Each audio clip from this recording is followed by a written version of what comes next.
Indian youth കോൺഗ്രസിന്റെ 66ാം സ്ഥാപക ദിനത്തോടനുബന്ധിച്ച് OICC യൂത്ത് വിംഗ് കുവൈറ്റിന്റെ നേതൃത്വത്തിൽ യൂത്ത് കോൺഗ്രസ് സ്ഥാപക ദിനാഘോഷവും കേരള സർക്കാരിന്റെ ലഹരി വിരുദ്ധ ബോധവൽക്കരണ പദ്ധതിയായ ഓപ്പറേഷൻ തൂഫാൻ പ്രതിജ്ഞാ സദസ്സും സംഘടിപ്പിച്ചു.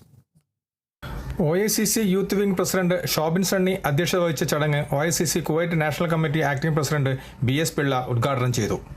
ഉദ്ഘാടന പ്രസംഗത്തിൽ യൂത്ത് കോൺഗ്രസ് സ്ഥാപക ദിനം യൂത്തിന്റെ ഊർജ്ജവും ജനാധിപത്യ മൂല്യങ്ങളോടുള്ള പ്രതിബദ്ധതയും പുതുക്കിയുറപ്പിക്കുന്ന ദിനമാണെന്ന് അദ്ദേഹം പറഞ്ഞു. സമൂഹത്തിൽ വർദ്ധിച്ചുവരുന്ന ലഹരി ഉപയോഗത്തിനെതിരെ കേരള സർക്കാർ നടപ്പിലാക്കുന്ന ഓപ്പറേഷൻ തൂഫാൻ ബോധവൽക്കരണ പ്രവർത്തനങ്ങൾക്ക് എല്ലാവരും പിന്തുണ നൽകേണ്ടത് കാലഘട്ടത്തിന്റെ അനിവാര്യതയാണെന്നും അദ്ദേഹം അഭിപ്രായപ്പെട്ടു. തുടർന്ന് OICC കുവൈറ്റ് നാഷണൽ കമ്മിറ്റിയുടെ സംഘടനാ ചുമതലയുള്ള ജനറൽ സെക്രട്ടറി AM നിസം മുഖ്യ പ്രഭാഷണം നടത്തി. യുവജനങ്ങൾ സാമൂഹിക പ്രതിബദ്ധതയും ജനാധിപത്യ മൂല്യങ്ങളും ഉയർത്തിപ്പിടിച്ചുകൊണ്ട് സമൂഹത്തിന് മാതൃകയാണെന്നും ലഹരി വിരുദ്ധ പ്രവർത്തനങ്ങളിൽ സജീവ പങ്കാളികളാകേണ്ടതിന്റെ ഓരോ യുവാവിന്റെയും കടമയാണെന്നും അദ്ദേഹം പറഞ്ഞു.